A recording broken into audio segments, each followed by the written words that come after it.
அனைவருக்கும் வணக்கம். சமீபத்தில் நான் முருகர் கோவில் போயிருந்தேன். திருத்தணி முருகப்பெருமான் பாலசுப்ரமணியர் பார்க்குறது போயிருக்கும்போது ஒரு காட்சி என் கண்ணில் பட்டுச்சு. என்ன அப்படின்னா,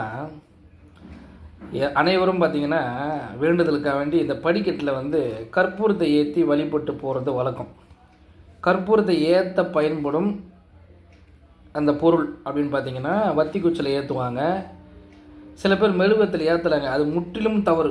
மெழுகுவத்தி என்ன விஷயத்துக்காக ஏற்றுறாங்க நான் முன் பதிவில் போட்டிருக்கேன், அதை கொஞ்சம் பாருங்கள். மெழுகுவத்தி யூஸ் பண்ணக்கூடாது, நமக்கு அது செட் ஆகாது. மெழுகுவத்தில் ஏற்றக்கூடாது. அது இல்லாத இன்னொன்று பாருங்கள், அது மெழுகுவத்திலே ஏற்றக்கூடாது. இந்த சிகரெட்டு பற்ற வைக்கிறது யூஸ் பண்ண போகிறாங்க, லைட்ரு. ஒரு அம்மா அவ்வளோ ஸ்டைலில் ஏற்றிட்டு போகிறாங்க. அந்த லைட்டரில் ஒரு கற்பூரம் வச்சுருந்தாங்க, 2 கற்பூரம் சிகரெட்டில் லைட்டில் அப்படி அடிக்கிறாங்க, கற்பூரம் எரியுது. அப்புறம் வணக்கம் சொல்லிவிட்டு கையெழுத்து கும்பிட்டு அரோகரான்ட்டு போகிறாங்க. இது எந்த விதத்தில் நியாயம்? வீட்டில் சாமியை வணங்குறது எல்லா படையெல்லாம் வச்சுட்டு வழுக்கெல்லாம் ஏற்றிட்டு தாமான் தட்டில் கற்பூரத்தை வச்சுட்டு லைட்டில் ஏற்றுவீங்களா? ஏற்ற முடியுமா? அது வெறும் படி அப்படின்னு பார்க்குறீங்க. அப்படி கிடையாது. நீங்கள் எந்த இடத்துல தெய்வத்தை மனசார வேண்டி கற்பூரம் ஏற்றினாலும் அதுக்கு தெய்வம் வரும். இப்போ தெய்வத்தை கலங்கப்படுத்துகிற விஷயத்தை நீங்கள் செய்கிறீங்க. தெய்வத்திலிருந்து அருளை வாங்க நம்ம பயன்படுறோம், அருளை வாங்க தான் முற்படுறோம். ஆனால் நீங்கள் தெய்வத்தை கலங்கப்படுத்துகிறீங்க, அதில் கர்மாவை சேர்த்துக்கிறீங்க நிறைய.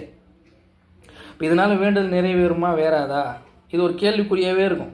நீங்கள் செஞ்ச மாதிரி தான் இருக்கும் நல்ல விஷயம்லாம். வேண்டுதல் தள்ளி போக வாய்ப்பு இருக்குது. எப்பயுமே ஒரு கற்பூரத்தை ஏற்றுவதற்கு கட்டையில் செய்யப்பட்ட வத்தி குச்சியை பயன்படுத்துங்க, அது நல்லது. மெழுகு செய்து யூஸ் பண்ணாதீங்க. இன்னொன்று இந்த மாதிரி லைட்ரு இது மாதிரிலாம் யூஸ் பண்ணாதீங்க. இது என்னோடய ஆழ்ந்த கருத்து.